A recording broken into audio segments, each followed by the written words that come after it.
Hi, Una from Unique New Adventure. I'm here for another Saturday storytelling. I have been sharing stories of my real lived experiences when I was a humanitarian across the globe. I'm working away through my Afghan journal, and I've been dedicating stories to people who have really supported me and in a lot of my life. And this one is dedicated to my friend Elizabeth Campa, Miss Liz, as I know of her in the field. Liz, you've been extremely supportive over all the years. We met in Iraq in 2003 and we've been friends ever since. And your support really has meant so much to me in every guise, in every form. And you've worked all over the world like myself, but you've worked in a lot more countries than me. And I wanted to dedicate this story to you for all your support. So thank you. So it's a long one. And I read over it and I thought it's too long to break into two. So if you want to grab a cuppa, it's not that long, but if you want to grab a cuppa before I begin, because it is long, there's detail. This is new to me. I don't know what detail to keep and what not to keep, so I'm keeping it all in until I finish all my drafts. So if you can bear with me, please. Thank you very much. So I'll begin. Wednesday, 27th of March, survey prep will last for 5 days. Couldn't sleep in today. Here it is. Survey prep in Shibburgan in Jazjan province. I decide to wear my light valet shalwar with black thick trousers, my walking boots and my mummy's headscarf. The thick trousers and boots are worn as I am informed about the insects and snakes in the villages. I never came across any, but I wasn't prepared to take a risk. Leave the office later than planned though, not a good start.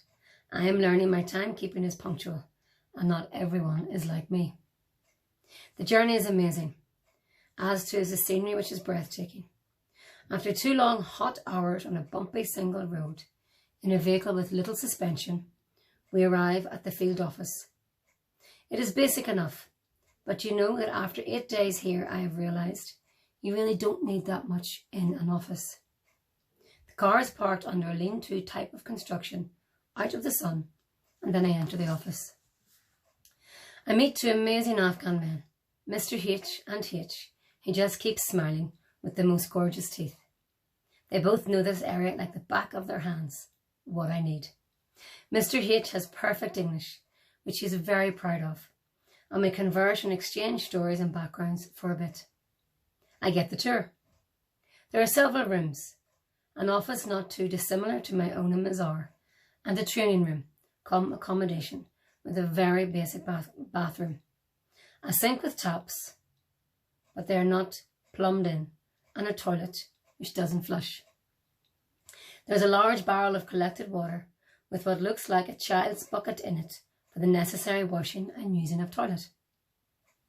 We all are hungry, so we order in some food, while one of the drivers go out and get kebabs and fizzy drinks. I'm drinking these even though I don't at home, as I need instant energy, as the heat is really zapping me. Head out in convoy with the team to prep for the survey next week. I have mixed emotions as I see families and normal life for the first time. No more textbooks. My arrival at the local village in my marked car starts to draw a crowd of children. I get used to this over time. It must be what it is like when you're famous. The houses are square-shaped buildings within a compound. They are made from mud and water, so they are a light brown colour. Most of them are one room, but it is divided up into separate quarters with material, like a large curtain. They also have a space out the back within their outer wall, where most of the cooking and washing takes place. The outer walls are bumpy, and I can see all the joints. They're all handmade. They look like a huge sandcastle, only more solid. I learn the houses are very cool in the summer and warm in the harsh winters here, which is needed. Learn a valuable lesson today.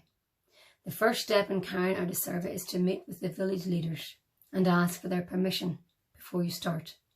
I am so nervous before this encounter, but let's see how it goes. I enter a cool, dark room with Mr. H and my translator, and as usual, remove my shoes. I started wearing my walking boots loose, as they come off and on so many times. I am roasted in them, but better being safe than sorry with possible insects or snakes. The room is like an oven which doesn't help how I feel. The village leaders are here. They are dressed in traditional Afghan clothing, a dastasha, a scarf around their shoulders, and a headscarf. The material looks like silk, gorgeous and very striking. I am in my field gear, sweating like mad and nervous. They have sun-tanned faces and hands, and in their hands they have their prayer beads. My translator keeps me right with customs, but I know not to offer my hand for a handshake. After I am introduced, I speak a few words in Dari, which breaks the ice and calms my nerves. You don't learn any of this from a textbook in a lecture hall. To begin proceedings, we all share a hot, sugary black tea in an istikan glass, similar to the size of a shot glass, made up of 1/3 sugar and the rest black tea. We speak of the survey methodology, the questionnaires, and the measurements that need to take place, why I am here, and what will happen after the report is written. I am asked about where I am from and about my family, a custom I get used to. I'm not here to write a report and make recommendations for it to sit on a shelf. Tea is always offered, and you never refuse, as it is deemed rude if you do. One day I remember having 4 or 5 teas, and I was bouncing about a village due to all the sugar. Even though what they're saying is being translated in chunks rather than word by word, I know these men ooze respect. When they speak, it is like music, so calm and poetic. Sounding, of course, as I don't have a clue what they're saying. I really do trust my translator with the translations. I would need to. I really feel privileged to be here in their company, and they feel it is a real honour that their village has been included in the survey. I stop myself from staring. This memory will never leave me. We get the go-ahead from the leaders, so I draw on a large page in pencil all the houses in the village, with the leaders help me. The leaders watch and follow us. This is their village after all, and if we run into problems, they're here to help. So, we test our learning and visit a selection of homes. Oh boy, work is mentally tough today. I see several thin women in dire situations, their bodies and their homes. Some of the women are very thin, but have muscular arms from all the physical work they do around their home, washing, cooking, cleaning, and carrying their children. They are wearing old, worn, sun-dyed clothes, and their eyes are dark with little sparkle.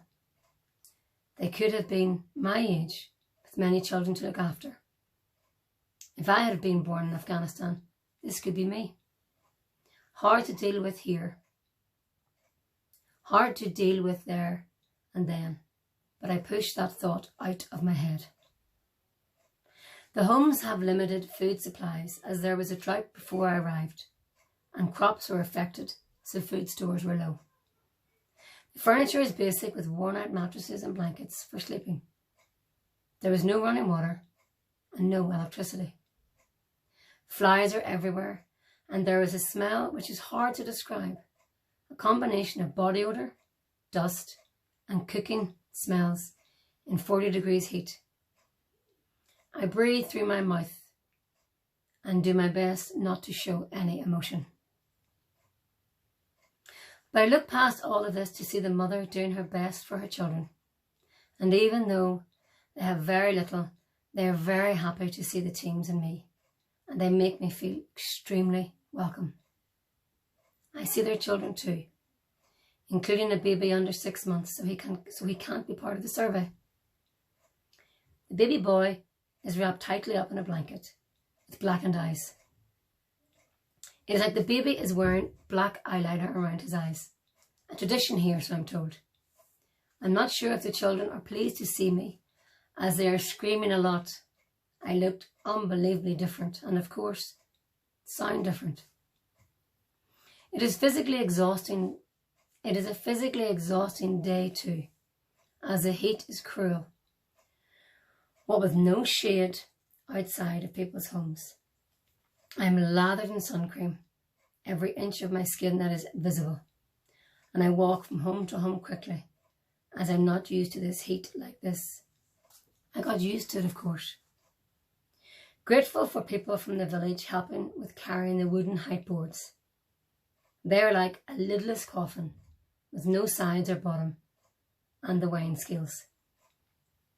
I carry my tape measure around my neck the whole time, as it is easier, as I use it a lot to measure the women's upper arm to see if they are malnourished or not. Managed to get my first in the field picture today. I have a massive smile on my face.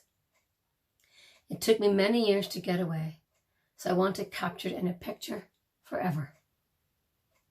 Hope it turns out okay, as I can't see the picture, but keep all crossed until I get my pictures developed. I didn't have a digital camera at that stage in my career. Beat at 4 p.m, so stop. Done in. As a distraction, as it is clear I'm finding today hard, Mr. H tells me about a safe, gated, secluded park. There is lots of open, green space. As there isn't a lot in Afghanistan that you can explore, so without much convincing, we all go there for a rest. I take lots of pictures, as we are all a little bit more relaxed. Chat back at the office about the day and how it went, and thankfully everyone is okay. This is very new to the survey team as well as me. We all learnt together today. Have dinner, cook for myself, something I missed strangely. Outside is pitch black, as there is no city power here, and all the signs come out too. Wild dogs, crickets, and owls. Hit the hay. I am out like a light on a mattress on the floor, with the sleeping bag surrounded by my female survey team members in the accommodation room. And there is silence. We are all sleeping, completely shattered. The end. So, a little bit long, a bit of detail, maybe will be cut, but like I said, I don't know. So I hope you enjoyed it. That was my first field experience. It took me so long to get out, so I hope you enjoyed that, with more to come. Okay, enjoy the rest of your weekend, guys. Bye-bye.